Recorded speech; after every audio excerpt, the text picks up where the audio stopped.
Hello guys, in this video I am going to share my theory about what we found out so far from Nahida in 3.2 Archon Quest about the Traveler Sibling. This theory is purely based on my research. I am not an expert, but I have gathered some sources and my personal finding then combined them all. There are many backstories in Genshin which may relate to the theory that I will explain. So if you guys have any other theories or lore which relate to this topic, don't forget to leave a comment below. Now without further ado, let's jump into it.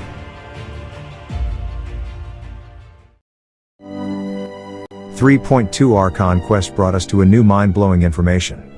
As Nahida said, Traveler, you are Tevat's fourth descender. Fourth? Descender? That's a hell of mind-blowing information. According to Nahida, Descender is an external being, one that doesn't belong to this world. But why fourth? Does it mean there are 5th, 6th or even 10th? Because that could mean that any external being can come to Tevat, and hey, let's just call them Descender. This kept my head spinning, same as Paimon. Paimon's head's about to burst from all this crazy new information. And another shocking news is that our sibling is not a Descender. How is it possible that twins didn't come from the same place? Unless they are not really twins.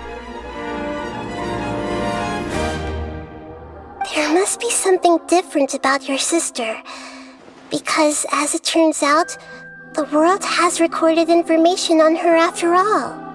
What? There is only one possible explanation. She belongs to this world.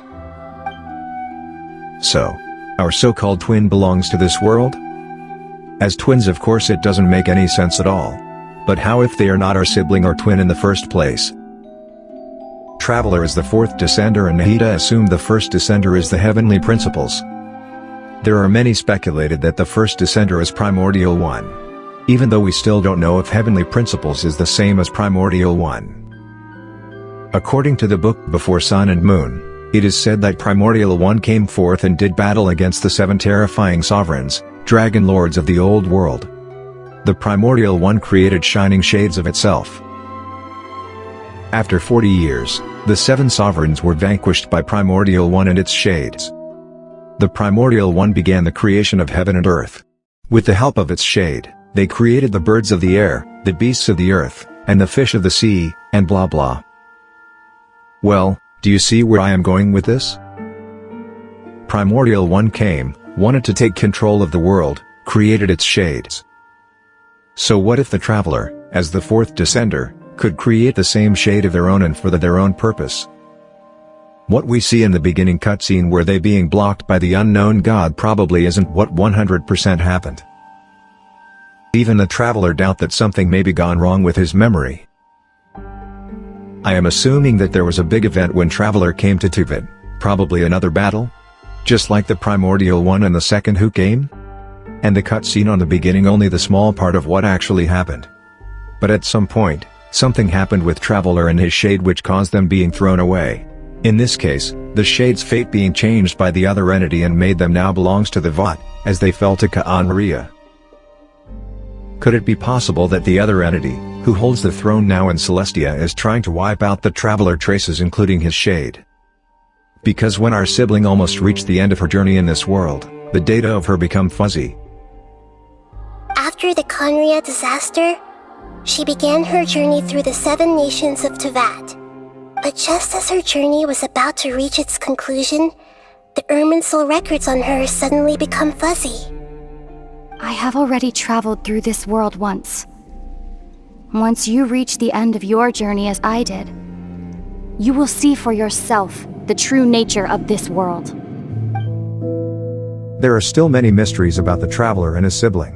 We lack information about what really happened to them, and why some entity changed their fate. Even we don't know for sure if Aether or Lumine is their real name. Aether and Lumine are not just names. If both combined, there is theoretical universal substance believed during the 19th century called the luminiferous ether. Luminiferous ether, or ether, was the postulated medium for the propagation of light. It was invoked to explain the ability of the apparently wave-based light to propagate through empty space. Most physicists of the time believed that light traveled through what they called luminiferous ether, which the meaning is light-bearing ether. Or they just called it ether. Yes, they called it ether, not lumen. In ancient Greek mythology, ether was the air breathed by the gods, and was embodied as a primordial deity of light. So what if ether's origin is not just an outlander, but he is also a deity, besides being the fourth descender? That's why Hoyoverse used ether as the main protagonist, even though we can choose our main character as ether or lumen. Because their name is a one unified whole, one of them is the deity, whoever we choose as our main character.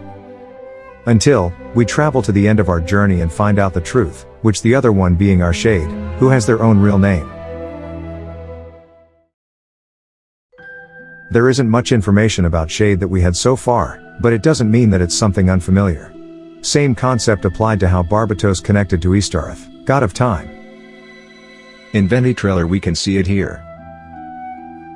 Full of mystery. Born from the branches of time.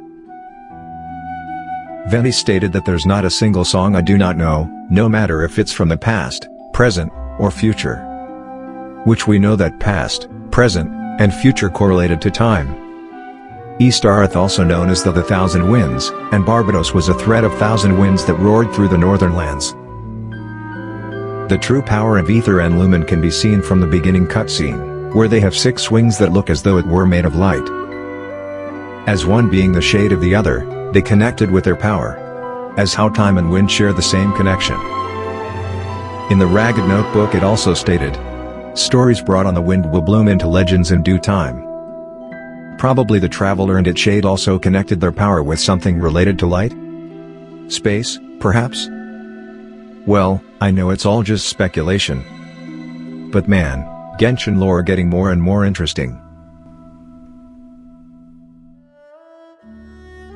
Well, so yeah, after searching through a lot of sources and with the capacity of my brain, that's how I came up with the theory of travelers are not actually twin, instead one being the shade of the other. Maybe it's also the possibility, but maybe there's another source that doesn't include in this theory which makes holes in this theory. But it's just fun to explore more about Genshin lore, through history, mythology, universe, and many more. How incredible that Genshin really has so much details and references in this game, which make it great. So I will come again with another theory about other stuffs also. So thank you guys for watching it till this minute. Once again, it's all just speculation and let's just have fun with it. I'll see you guys in my next video, so don't forget to subscribe. And have a nice day. Or night. Bye guys.